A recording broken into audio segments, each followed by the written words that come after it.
The idle arm bush is quite a regular replacement, especially if it's been badly installed, and this applies to all the later Amazons and all of the 140s. So let's look into the problem. The whole way of installing the bush is you must not press on the rubber. You have to find a bit that surrounds the rubber and presses down on the outer flange here without putting any pressure on the rubber at all. So that's the critical thing on replacing these bushes anyway. Now, the pattern bushes always used to be very inaccurate on this outer shell and would often actually completely crumple rather than being pressed into the arm.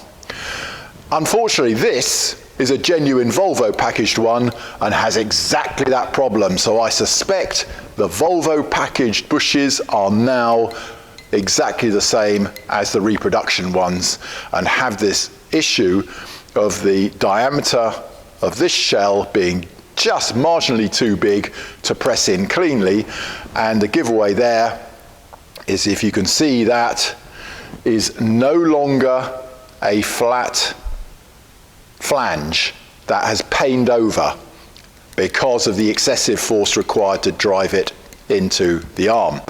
So that means I now believe that you should not buy apparently genuine rubber idle arm bushes. Pleasingly, we have just found a good solution.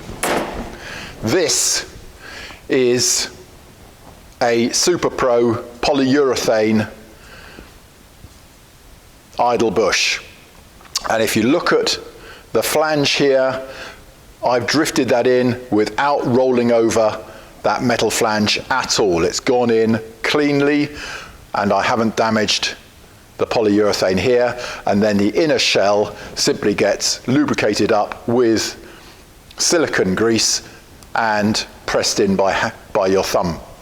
So that is our preferred solution now. That or going to a greasable bronze bush conversion.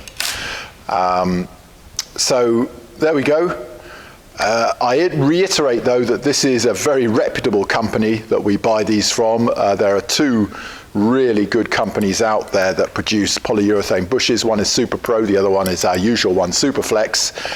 And that looks to me like a good one. This unit is going to go onto Amy's rally car, so we'll get some good feedback from her on her opinion of its performance.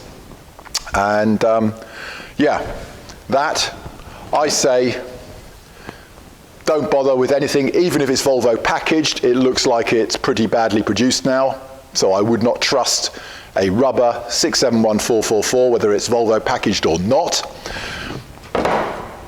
First impressions are the SuperPro unit could be spot on. So let's go and try that.